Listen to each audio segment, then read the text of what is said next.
Hello दोस्तों, आज है 12 अक्टूबर 2025 दिन रविवार का। हैप्पी संडे आप सभी को। हिंदी तिथि कार्तिक कृष्ण पक्ष की षष्ठी तिथि। और आइए बात करते हैं आज के मुख्य समाचार, बड़ी खबरें, देश और दुनिया का ताजा अपडेट लेकर हाजिर हो गए हैं। आज का ये वीडियो भी बहुत ही ज्यादा स्पेशल होने वाला है। किसान भाइयों के लिए, पढ़ने वाले बच्चों के लिए, युवाओं के लिए, सरकारी कर्मचारियों के लिए, माताओं और बहनों के लिए, बड़े बुजुर्गों के लिए, आम जनता से जुड़े कई महत्वपूर्ण फैसले जानने वाले हैं। वीडियो में आपको बहुत मजा आने वाला है। काम की लेटेस्ट ब्रेकिंग न्यूज, बड़ी खबरें आप देखने वाले हैं। खबरों में आशीर्वाद दीजिए और आगे बढ़ाइए। फिलहाल खबरों की ओर आगे बढ़ते हैं। पहली बड़ी खबर आप देखिए, अस्पताल ने HIV मरीज की पहचान को उजागर कर दिया और हाई कोर्ट ने कहा कि ये तो बहुत ही अमानवीय काम है। दरअसल दोस्तों, छत्तीसगढ़ हाई कोर्ट ने रायपुर के एक हॉस्पिटल में HIV पॉजिटिव महिला मरीज की पहचान सार्वजनिक करने पर गहरी नाराजगी व्यक्त की है और कोर्ट ने इसे अमानवीय और निजता के अधिकार का गंभीर उल्लंघन भी बताया है। दरअसल एक नवजात के पास पोस्टर लगाकर मां की HIV स्थिति उजागर की गई थी और इस घटना पर कोर्ट ने गहरी नाराजगी व्यक्त की है। राज्य सरकार के मुख्य सचिव से व्यक्तिगत शपथ पत्र भी मांगा गया है। अदालत ने कहा कि ये कृत्य न केवल अमानवीय है बल्कि नैतिकता और निजता के अधिकार का भी गंभीर उल्लंघन है। दरअसल ये मामला दोस्तों तब सामने आया था जब 10 अक्टूबर को एक खबर में ये बताया गया कि अस्पताल में नवजात शिशु के पास एक पोस्टर लगाया गया जिसमें लिखा था कि बच्चे की मां HIV पॉजिटिव है और रिपोर्ट के अनुसार ये पोस्टर प्रसूति वार्ड में मां और नर्सरी वार्ड में नवजात के बीच लगाया गया था। जब बच्चे का पिता वहां पहुंचा तो उसने ये पोस्टर देखा और वो भावुक होकर रो पड़ा। अदालत ने कहा कि अत्यंत अमानवीय और असंवेदनशील आचरण है जिसने मां और बच्चे की पहचान उजागर कर दी। साथ ही आप देखिए दोस्तों, बच्चों के लिए खतरनाक कोल्ड ड्रिप सिरप दिल्ली में भी बैन कर दी गई है। सरकार ने दिल्ली में भी बैन लगा दिया है। कई बच्चों की जान लेने वाली कप सिरप कोल्ड ड्रिप के खिलाफ लगातार एक्शन लिए जा रहे हैं। अलग अलग राज्यों में ये बैन हो रही है। इधर राजस्थान से एक बड़ी अलर्ट करने वाली खबर सामने आई है। राजस्थान में 81 तरह की दवाइयों के नमूने फेल हो गए। एंटीबायोटिक्स और पैरासिटामोल भी मानक पर खरे नहीं उतरे। बताया जा रहा है कि राजस्थान खाद्य सुरक्षा एवं औषधि नियंत्रण आयोग की एक आंतरिक रिपोर्ट के अनुसार 81 दवा के नमूने सितंबर तक गुणवत्ता परीक्षण में विफल रहे हैं और इनमें सामान्य प्रयोग में आने वाली एंटीबायोटिक्स, पैरासिटामोल, हार्ट और लीवर संबंधी बीमारियों की दवाइयां भी शामिल हैं। रिपोर्ट में कहा गया कि वित्तीय वर्ष 2025-26 में 30 सितंबर तक एकत्र किए गए 4125 दवा नमूनों में से 81 गुणवत्ता मानकों पर खरे नहीं उतरे। इधर आप देखिए, इन दिनों बच्चों में फैल रही है बीमारी और लगती है चिकन पॉक्स जैसी, लेकिन ये उससे अलग है। उत्तराखंड हल्द्वानी से जुड़ा अपडेट आप देख सकते हैं। हल्द्वानी में बच्चों में hand, foot and mouth disease का संक्रमण बढ़ रहा है। दरअसल दोस्तों, ये काक से की वायरस से होता है जिसमें हाथ, पैर और मुंह में लाल लाल दाने हो जाते हैं और ये चिकन पॉक्स से अलग है और आमतौर पर ये लगभग 1 हफ्ते में ठीक हो जाता है। बुखार और गले में दर्द इसके शुरुआती लक्षण है। संक्रमण होने पर बच्चों को अलग रखें और डॉक्टर से जरूरी सलाह लें। इधर आप देखिए, भारत बना विश्व का दूसरा सबसे बड़ा मोबाइल निर्माता। इलेक्ट्रॉनिक्स उत्पादन में 6 गुना बढ़ोतरी देखी गई है। यानी भारत का इलेक्ट्रॉनिक्स और मोबाइल निर्माण क्षेत्र 2014-15 से अभूतपूर्व रूप से बढ़ा है। इलेक्ट्रॉनिक उत्पादन 6 गुना बढ़कर 11.3 लाख करोड़ रुपए का हो गया है और मोबाइल फोन निर्यात 1500 करोड़ से 2 लाख करोड़ रुपए तक पहुंच गया है, जिससे भारत दूसरा सबसे बड़ा मोबाइल निर्माता बन गया है और इस क्षेत्र ने 25 लाख प्रत्यक्ष रोजगार भी सृजित किए हैं। सरकारी योजना और विदेशी निवेश ने भी इस वृद्धि को बढ़ावा दिया। इधर आप देखिए, पीएम मोदी से मिले US राजदूत सर्जियो गोर बोले कि भारत से संबंध को अहम मानता है अमेरिका। अमेरिकी राष्ट्रपति डोनाल्ड ट्रंप भारतीय प्रधानमंत्री नरेंद्र मोदी को अपना खास दोस्त मानते हैं। ये बात अमेरिकी राजदूत सर्जियो गोर ने पीएम मोदी से मुलाकात के बाद कही है। यानी अमेरिका से चल रहे टैरिफ वॉर के बीच ये बड़ा बयान सामने आया। अमेरिकी राजदूत सर्जियो गोर ने कहा कि अमेरिका के राष्ट्रपति डोनाल्ड ट्रंप भारतीय प्रधानमंत्री नरेंद्र मोदी को अपना खास दोस्त मानते हैं और ये बयान काफी मायने भी रखता है। फिलहाल आप देखिए, पीएम मोदी ने क्वालकॉम के CEO से मुलाकात की है। AI और नवाचार पर चर्चा की गई। खबर है कि भारत खुद का अपना AI मॉडल लॉन्च करेगा। इंडिया मोबाइल कांग्रेस 2025 में बोलते हुए इलेक्ट्रॉनिक और IT सचिव S कृष्णन ने कहा कि भारत का पहला पूर्णतः स्वदेशी AI मॉडल इस साल के अंत तक तैयार हो जाएगा। कृष्णन ने बताया कि भारत ने AI मॉडल्स के लिए कंप्यूट पावर को तेजी से बढ़ाया है। जहां शुरू में लक्ष्य 10,000 GPU का था, वहीं अब 38,000 GPU सफलतापूर्वक तैनात किए जा चुके हैं। यानी भारत भी अब आर्टिफिशियल इंटेलिजेंस के क्षेत्र में अपनी अलग पहचान बनाने की ओर आगे बढ़ रहा है। फरवरी 2026 तक भारत अपना स्वदेशी AI मॉडल लॉन्च कर देगा। AI और सुपर फास्ट नेटवर्क के साथ भारत में आने वाला है 6G का युग। 5G से 100 गुना तेज इंटरनेट स्पीड होगी। यानी दोस्तों, अभी जो आप इंटरनेट की स्पीड का आनंद लेते हैं, भारत 2030 तक दुनिया के अग्रणी 6G देशों में शामिल होने का लक्ष्य लेकर 6G युग की ओर आगे बढ़ रहा है। और अभी जो आप इंटरनेट स्पीड इस्तेमाल कर रहे हैं उससे भी 100 गुना तेज और इंटरनेट चलेगा। तो आप देख सकते हैं कि किस तरह से आप YouTube पर वीडियो जब क्लिक करेंगे डायरेक्ट खुलेगा। भारत अब 6G युग की ओर आगे बढ़ रहा है। इधर आप देख सकते हैं, एक देश टैरिफ लगाएगा तो हम 10 नए देशों में रास्ते खोलेंगे। अमेरिकी टैरिफ पर सीएम योगी आदित्यनाथ ने बड़ा बयान दिया है। उन्होंने कहा कि जब चुनौतियां आती हैं तो वे अपने साथ अवसर भी लाती हैं। जब एक देश टैरिफ लगाएगा तो हम 10 नए देशों के लिए अपने रास्ते खोलेंगे। लेंगे। वहीं भारत में निवेश पर अड़ी अमेरिकी कंपनियां गूगल और माइक्रोसॉफ्ट ने डोनाल्ड ट्रंप को ठेंगा दिखाया। कुल मिलाकर भारत और अमेरिका के बीच शुल्क विवाद के बावजूद भी अमेरिकी कंपनियों का भारत में निवेश जारी है। गूगल ने भी हाल ही में विशाखापट्टनम में डेटा सेंटर के लिए $10 अरब का निवेश करने का फैसला लिया है। साथ ही माइक्रोसॉफ्ट भी भारत में आर्टिफिशियल इंटेलिजेंस सेंटर स्थापित करने के लिए निवेश कर रही है और अन्य अमेरिकी कंपनियां भी भारत में अपने निवेश को बढ़ा रही हैं, जिससे भारतीय अर्थव्यवस्था के प्रति उनका विश्वास है वो साफ साफ झलक रहा है। इधर आप देखिए, चीन ने दबाई डोनाल्ड ट्रंप की दुखती हुई नस। टैरिफ के बाद बेच डाली सारी बिटकॉइन। क्रिप्टो बाजार में तो हाहाकार मच गया। दरअसल अमेरिकी राष्ट्रपति डोनाल्ड ट्रंप के चीन पर टैरिफ लगाने के बाद क्रिप्टो करेंसी बाजार में भयंकर उथल पुथल मची हुई है। चीन से $19 अरब से अधिक की क्रिप्टो निकासी हुई है और इसी बीच पूरे दिन ये चर्चा रही कि चीन ने टैरिफ का बदला लेने के लिए अपनी सारी बिटकॉइन बेच दी है, जिसके बाद चीन के पास अब एक भी बिटकॉइन नहीं बचा है। क्रिप्टो करेंसी बाजार अभी चर्चाओं में है और ऐसे में बिटकॉइन में बड़ी गिरावट भी देखने को मिली है। आप देखिए, चीन पर डोनाल्ड ट्रंप के 100% टैरिफ का असर भी दिखाई देने लगा है। अमेरिकी शेयर मार्केट को $1.5 ट्रिलियन का नुकसान हो गया। एप्पल और एनवीडिया के शेयर भी 5% तक गिर गए। कुल मिलाकर चीन पर ट्रंप का 100% टैरिफ भारत को भी कहीं न कहीं फायदा करेगा। टेक्सटाइल से लेकर फुटवियर जैसे सेक्टर में एक्सपोर्ट बढ़ने की उम्मीद जताई जा रही है। अमेरिका के राष्ट्रपति डोनाल्ड ट्रंप ने भी हाल ही में चीन पर 100% टैरिफ लगाने का ऐलान किया था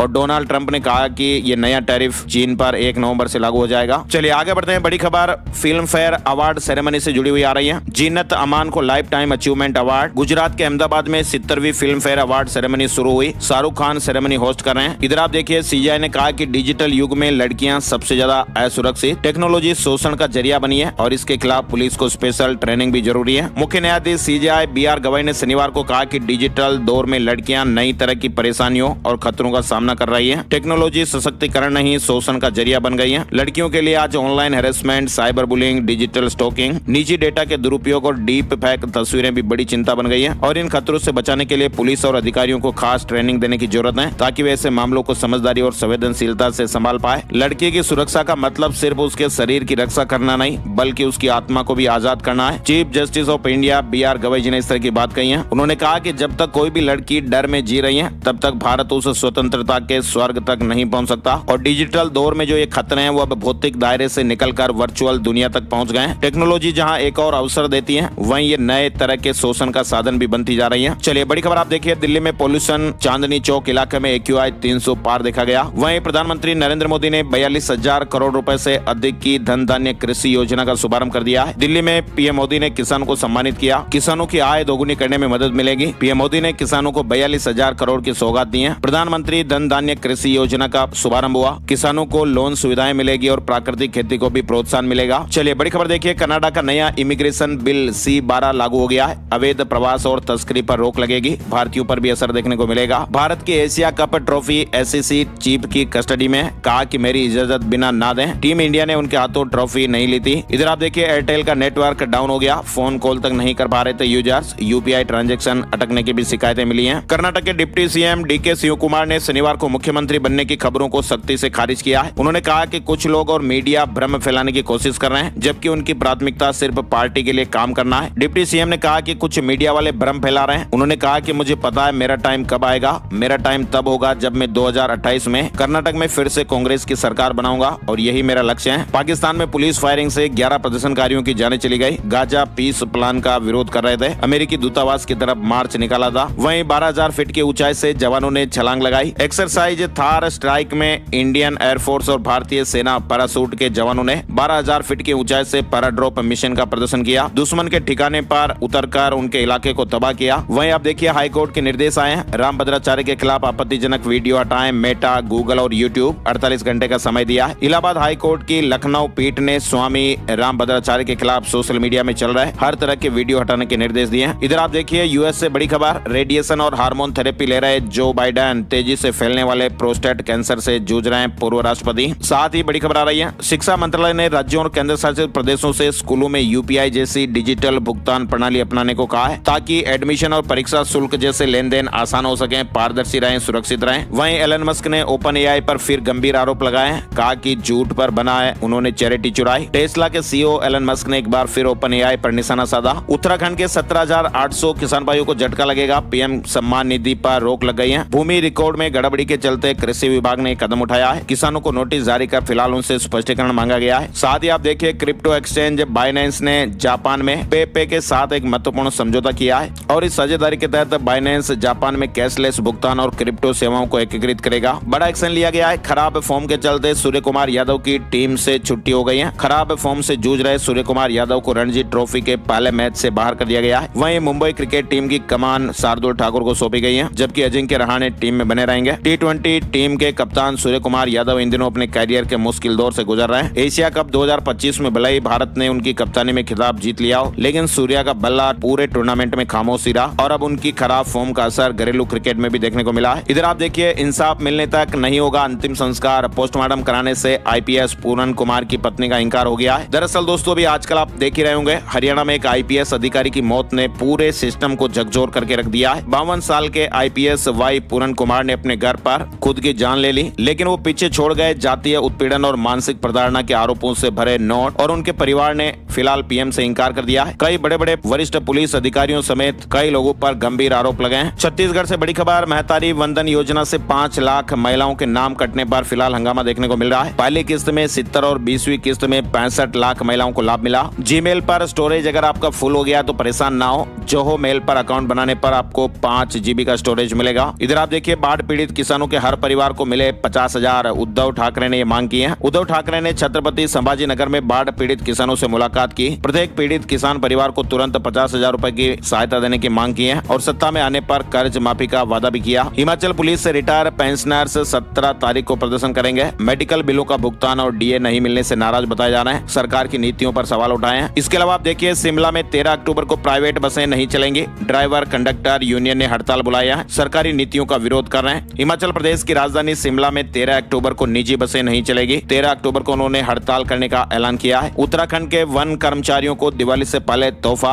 अब आवासीय भत्ता मिलेगा। उत्तराखंड में पहाड़ी क्षेत्रों और दुर्गम स्थानों पर तैनात वन कर्मचारियों को अब आवासीय भत्ता मिलेगा। मुख्यमंत्री पुष्कर सिंह धामी ने शनिवार को यह बड़ा ऐलान किया है। साथ ही उत्तराखंड अधीनस्थ सेवा चयन आयोग की ओर से 21 सितंबर को आयोजित स्नातक स्तरीय लिखित परीक्षा निरस्त कर दी गई है। वहीं राज्य सरकार ने मामले की CBI से जांच कराने की सिफारिश की है। उत्तराखंड के 840 सरकारी स्कूलों में स्मार्ट क्लास भी लगेंगी। CM धामी ने शुभारंभ किया है। डिजिटल शिक्षा को भविष्य की दिशा बताया। पश्चिम बंगाल में एक मेडिकल स्टूडेंट से गैंगरेप की घटना सामने आई है। 3 लोगों ने रास्ता रोका, दरिंदगी की, साथ में दोस्त भी था। पश्चिम बंगाल के पश्चिम वर्धमान जिले के दुर्गापुर में एक मेडिकल स्टूडेंट के साथ ये घटना हुई है। ये वारदात शुक्रवार की बताई जा रही है। पीड़िता अपने एक पुरुष दोस्त के साथ डिनर पर गई थी और वापस लौटते समय 3 लोगों ने उनका रास्ता रोका। छात्रा का दोस्त उसे छोड़कर भाग गया, जिसके बाद आरोपियों ने उसके साथ घटना कारित की। मेडिकल छात्रा का फिलहाल पास के एक हॉस्पिटल में इलाज चल रहा है। वहीं विवेक बिंद्रा ने idea to IPO program launch किया। इसका टारगेट SME MSME को IPO लिस्टिंग तक पहुंचाना है। एंटरप्रेन्योर्स के लिए भी मददगार रहेगा। वहीं आप देखिए, सचिन तेंदुलकर ने अपना स्पोर्ट्स ब्रांड 10XU लॉन्च कर दिया है। ब्रांड को तैयार करने में 18 महीने लगे। राजस्थान से जुड़े महत्वपूर्ण अपडेट में आप देखिए, SI भर्ती 2021 के अभ्यर्थियों को हाईकोर्ट से राहत मिली है। उम्र सीमा में छूट देने के साथ ही नई परीक्षा में शामिल होने की अनुमति दी गई। पाकिस्तान से आई 7.5 करोड़ की ड्रग्स भी पकड़ी गई है। पुलिस को देखकर दीवार के पीछे छिपने लगे तस्कर। 33,000 लोगों से 22 करोड़ रुपए ठगने वाले पति पत्नी अरेस्ट हो गए। चिट फंड कंपनी में निवेश के नाम पर प्लॉट और बाइक का झांसा देते थे। झुंझुनू पुलिस ने 33,000 लोगों से ठगी करने वाले इस दंपति को अरेस्ट कर लिया है। ये दोनों 13 सालों से फरार चल रहे थे। इधर आप देखिए, सांसद हनुमान बेनीवाल फिर बने RLP के राष्ट्रीय अध्यक्ष। प्रदेशाध्यक्ष की घोषणा 1 सप्ताह में की जाएगी। छात्र मोर्चा भी तैयार होगा। साथ ही आप देखिए, राजस्थान के सबसे बड़े हॉस्पिटल SMS हॉस्पिटल में सर्च करने पहुंची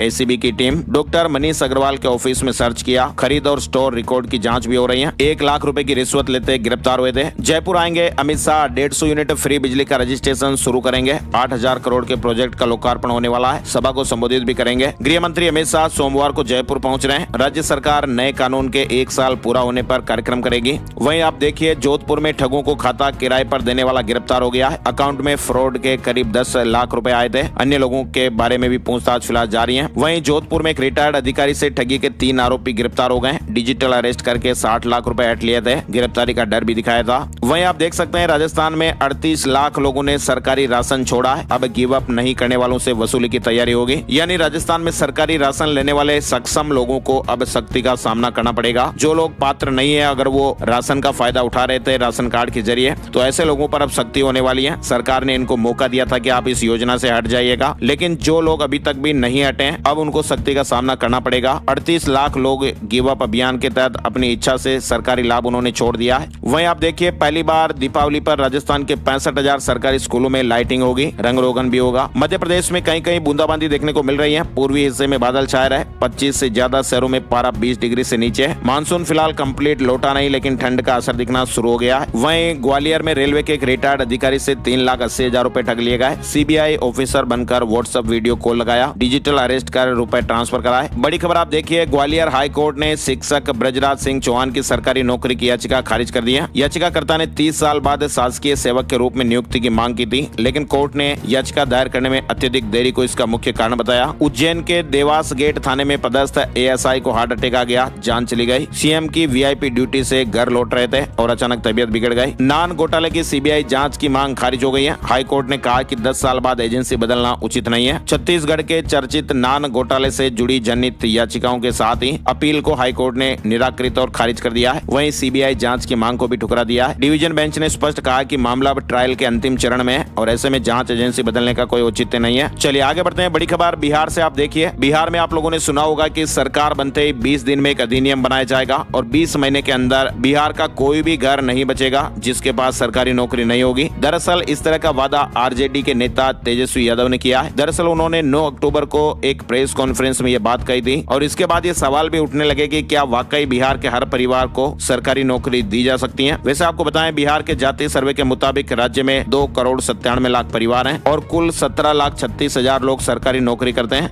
यानी 2,80,00,000 परिवारों को सरकारी नौकरी देनी पड़ेगी, जबकि खाली पद मुश्किल से 3 लाख हैं। अब कुछ सवाल भी हैं, आखिर इतनी बड़ी संख्या में नौकरियां कैसे दी जाएगी और इतनी नौकरियां फिलहाल आएगी कहां से और 20 महीने में इतने लोगों की भर्ती कैसे होगी और इसके लिए पैसे कहां से आएंगे। हालांकि तेजस्वी ने इसका जवाब देने की भी कोशिश की। उन्होंने कहा कि जातीय सर्वे का डेटा हमारे पास है, किस परिवार के पास नौकरी है किसके पास नहीं है। हम जुमलेबाजी नहीं कर रहे हैं। हमने 17 महीने में 5 लाख लोगों को नौकरी दी और हम जो कह रहे हैं वह करेंगे। वहीं आप देखिए, बिहार की 32 सीटों पर चुनाव लड़ेगी AIMIM ओवैसी। जहां कैंडिडेट उतार रहे हैं उनमें 19 MLA महागठबंधन के हैं। इधर चुनाव ड्यूटी से छुट्टी मांगने वाले कर्मचारियों की जांच होगी। बक्सर में 14 से 17 अक्टूबर तक हेल्थ कैंप भी लगेगा, अस्वस्थ को ही छूट मिल पाएगी। वहीं आप देखिए, बिहार एनडीए में सीट बंटवारे पर फिर से खींचतान बढ़ गई है। मांझी 15 तो कुशवाहा 8 सीटों पर अड़े हुए हैं। बिहार विधानसभा चुनाव 2025 के लिए एनडीए में सीट बंटवारे को लेकर जारी खींचतान खत्म होने का नाम नहीं ले रही है। बीजेपी और जदयू के बीच सीटों को लेकर सहमति बन गई है, लेकिन अब 2 महत्वपूर्ण सहयोगी दल के नेता उपेंद्र कुशवाहा और हिंदुस्तानी आवाम मोर्चा के प्रमुख जीतन राम मांझी की नाराजगी सामने आई है। फिलहाल गृह मंत्री अमित शाह से मिलेंगे। मैथिली ठाकुर की एंट्री से बीजेपी में बगावत। अलीनगर विधायक ने पार्टी छोड़ दी। बिहार विधानसभा चुनाव के दौरान भाजपा विधायक मिश्रीलाल यादव ने पार्टी से इस्तीफा दे दिया। उन्होंने दलितों और पिछड़े समुदायों को उचित प्रतिनिधित्व न मिलने का आरोप लगाया। अटकलें ऐसी आ रही है और बताया जा रहा कि उन्हें टिकट न मिलने और मैथिली ठाकुर को उम्मीदवार बनाए जाने की वजह से नाराजगी थी। उनके राजद में शामिल होने की संभावना जताई जा रही है। वहीं बीजेपी ने 60 सीटों पर तय किए प्रत्याशियों के नाम और आज ऐलान भी हो सकता है। देखते हैं अब क्या अपडेट्स आते हैं। 13 अक्टूबर को जनशक्ति जनता दल उम्मीदवारों की घोषणा करेगा। महुआ से चुनाव लड़ेंगे तेज प्रताप। 103 सीटों और उम्मीदवारों पर जेडीयू का मंथन। संजय जाट दिल्ली रवाना, बीजेपी नेताओं के साथ बैठक। एनडीए में सीट बंटवारा अभी तक फाइनल नहीं हुआ है, लेकिन सहयोगी दलों की तैयारी जारी है। नीतीश कुमार के आवास पर जेडीयू के शीर्ष नेताओं की बैठक भी हुई, जिसमें 103 सीटों और उम्मीदवारों पर चर्चा हुई। जेपी नड्डा से मिल जीतन राम मांझी ने सौंपी 15 सीटों की सूची। सीट शेयरिंग से नाखुश बताए जा रहे हैं। इधर आप देखिए, हरियाणा कैबिनेट की मीटिंग फिलहाल स्थगित हो गई है। पीएम मोदी के दौरे को लेकर बुलाई गई थी, अब 12 तारीख को होगी। एजेंडा सेम रहेगा। हरियाणा में 13 साल बाद ओलंपिक संघ के स्टेट गेम्स पहली बार खिलाड़ियों का डोप टेस्ट होगा। ग्रुप डी नौकरी में चलेगा इसका सर्टिफिकेट। साथ ही आप देखिए, पंजाबी सिंगर गुरमीत मान का निधन हो गया है। उन्होंने 57 साल की उम्र में अंतिम सांस ली। करीबियों के मुताबिक उन्हें हार्ट प्रॉब्लम थी। वहीं अमृतसर में गोल्डन टेम्पल के पास 8 होटलों पर एक्शन हुआ है। निगम ने 2 बड़े होटल सील किए, 6 का काम रुकवाया, नक्शा पास नहीं था। इधर हाईकोर्ट का पंजाब यूनिवर्सिटी को नोटिस। परीक्षा केंद्रों में सीसीटीवी कैमरे न लगाने पर जवाब मांगा गया है। फिलहाल अगली सुनवाई 4 नवंबर को होगी। वहीं पंजाब में बाढ़ सर्वेक्षण पूरा हो गया है। केंद्रीय मंत्री नीमूबेन ने कहा, राज्य सरकार सही रिपोर्ट दे तो जल्द मिले मुआवजा, किसानों को पूरी मदद करेंगे। पंजाब सरकार ने माना कि बाढ़ से 13,800 करोड़ का नुकसान हुआ है। अब आखिर में राज्य सरकार ने केंद्र को लिखकर दे दिया कि सूबे में बाढ़ से